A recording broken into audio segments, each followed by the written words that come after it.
الحمدللہ رب العالمین والصلاة والسلام علی سید الانبیاء والمرسلین وعلی آلہ واصحابہ اجمعین الی یوم الدین آمین۔ 11 جولائی 2021 کو مفتی راشد صاحب نے اپنے آفیشیل چینل سے ایک ویڈیو اپلوڈ کیا جس کا ٹائٹل ہے انبیاء اولیاء سے مدد مانگنا اور حدیث پر کلام۔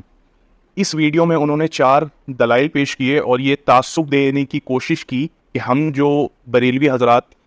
اولیاء یا پھر انبیاء سے غائب میں مدد طلب کرتے ہیں یہ جائز ہے اور اس کی دلیل قرآن و سنت میں ہے۔ آج کی ہم اس ویڈیو میں ان کے پیش کردہ دلائل کا تحقیقی جائزہ 4 علمی پوائنٹس کی شکل میں لیں گے۔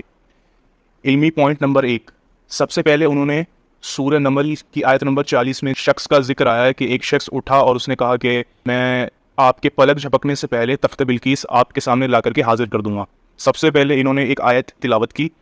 اور سنن کبریٰ سے ایک حدیث دکھائی ابن عباس سے مروی، جس کے کچھ ایسے الفاظ ہیں کہ ابن عباس فرماتے ہیں کہ وہ جو شخص اٹھا تھا اس شخص کا نام آصف بن برقیہ تھا۔ اتنا پیش کرنے کے بعد انہوں نے اس سے یہ رزلٹ نکالا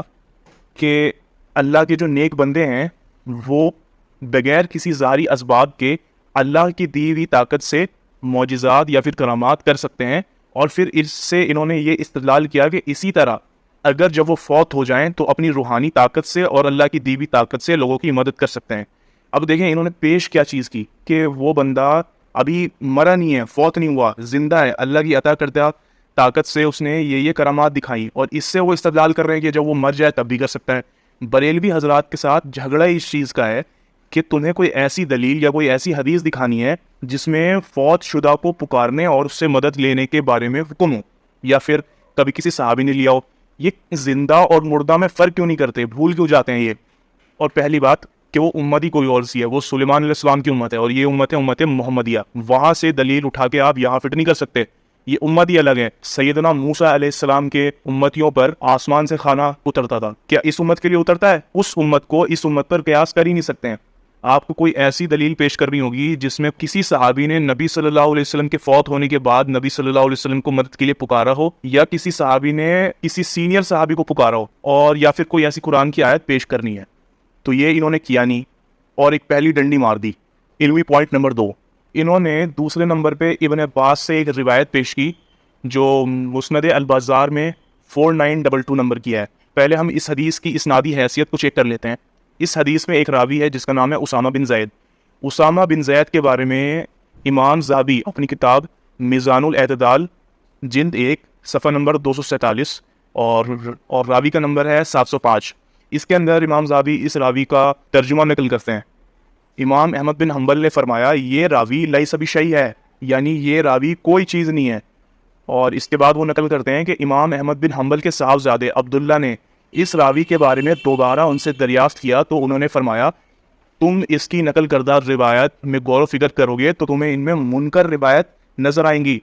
یعنی یہ جو راوی ہے اس کی روایت کردہ احادیثوں میں منکر روایت، یعنی جس روایت کا انکار کیا جائے، ایسے ایسے الفاظ تمہیں اس کی روایت میں نظر آئیں گے۔ نیچے امام ذہبی امام ابو حاتم کا قول نقل کرتے ہیں، وہ یہ فرماتے ہیں کہ اس شخص کی احادیثیں تحریر کی جائیں گی، لکھی جائیں گی، لیکن اس سے استدلال نہیں پکڑا جائے گا۔ تو مفتی راشد صاحب جب یہ حدیث پیش کر رہے تھے تب ان کو راوی کے حالات و واقعات چیک نہیں کیے گئے، انہوں نے بنا چیک کیے ایک حدیث سے کیسے استدلال کیا اور اس کو اپنی دلیل بنا کے پیش کی، اور آگے اسی حدیث کی بنیاد پر انہوں نے 2 اماموں کا قول بھی پیش کیا ہے۔ علمی پوائنٹ نمبر 3، امام احمد بن حنبل کے بیٹے عبداللہ نے جو مسائل احمد کتاب جمع کی ہے اس کتاب سے انہوں نے ایک حوالہ پیش کیا جس میں امام احمد بن حنبل فرماتے ہیں کہ میں نے اپنی پوری زندگی میں 5 حج کیے، جس میں سے میں نے 3 حج سواری پہ کیے اور میں نے 2 حج پیدل کیے۔ تو جب میں پیدل حج کر رہا تھا تب ایک دفعہ میں راستہ بھٹک گیا، تو جب میں راستہ بھٹک گیا تو میں نے یہی کہا کہ اے اللہ کے بندو میری رہنمائی کرو، اے اللہ کے بندو مجھے راستہ دکھاؤ، اور میں یہ کہتا رہا حتیٰ کہ میں راستے پہ چڑھ گیا۔ تو اس سے مفتی صاحب یہ استدلال کرتے ہیں کہ دیکھیں ائمہ دین نے بھی تو کچھ اسی طریقے کا عمل کیا ہے، تو یہ حدیث بالکل صحیح ہو گئی ان کے نزدیک۔ تو بھائی آپ اس کو ایک مثال سے سمجھیں کہ اگر کوئی شخص کہیں جا رہا ہو اور وہ راستہ بھٹک جائے تو وہ کیا کرتا ہے؟ وہ اپنے ارد گرد وہاں کے جو لوکل رہنے والے ہوں گے ان سے کہے گا کہ مجھے فلاں جگہ جانا ہے یا مجھے کسی ایک جگہ جانا ہے اور میں راستہ بھٹک گیا ہوں تو مجھے راستہ بتا دو۔ وہ کبھی غیب میں کسی کو نہیں پکارے گا، اور امام احمد بن حنبل نے بھی ایسا بالکل نہیں کیا۔ کیا اس میں ایسے الفاظ ہیں کہ قبر سے کوئی مردہ اٹھ کے آیا ہو اور اس نے امام احمد بن حنبل کی مدد کی ہو؟ وہ تو حدیث ہی کچھ اور ہے، اس کا مفہوم ہی کچھ اور ہے، سیاق و سباق بالکل اس کے الگ ہیں، اور مفتی صاحب اس سے کیسے استدلال کر رہے ہیں؟ بھائی اگر کوئی انسان کسی جگہ پہ پھنس جاتا ہے تو وہ وہاں کے لوکل بندوں کو پکارے گا کہ اے اللہ کے بندو تم میری مدد کرو، مجھے فلاں جگہ جانا ہے، وہاں کا مجھے تم راستہ بتا دو۔ بالکل حدیث ہی الگ ہے، اور مفتی صاحب اس کو کیسے کیسے گھما پھرا کے پیش کرتے ہیں۔ علمی پوائنٹ نمبر 4، آخر میں انہوں نے امام نووی کا قول پیش کیا۔ امام نووی اپنی کتاب الاذکار میں یہ لکھتے ہیں کہ میرے جو علم میں بڑے بڑے شیخ تھے وہ ایک دفعہ سفر پہ تھے تو ان کی سواری گم ہو گئی، اور امام نووی کہتے ہیں کہ میں امید کرتا ہوں کہ وہ ایک خچر ہوگا۔ پھر جب ان کی سواری گم ہو گئی تب انہوں نے یہی کہا، جب انہوں نے یہی الفاظ کہے کہ اے اللہ کے بندو میری مدد کرو، تو اللہ نے ان کی سواری روک دی۔ پھر امام نووی کہتے ہیں کہ اسی طرح ایک دفعہ میں اپنے ساتھیوں کے ساتھ، دوستوں کے ساتھ سفر پہ تھا، ایک جماعت کو جا رہا تھا میں، تو ہوا یوں کہ ہماری سواری بھی بدک گئی اور ہم اس سواری کو پکڑنے سے عاجز آ گئے۔ تو جب ہم عاجز آ گئے تب ہم نے بھی یہی کلام کہا کہ اے اللہ کے بندو میری مدد کرو، اور امام نووی آگے یہ فرماتے ہیں کہ اس کلام کے علاوہ ہمارے پاس کوئی اور سبب نہیں تھا۔ تو مفتی صاحب اس سے کہتے ہیں کہ آپ دیکھیں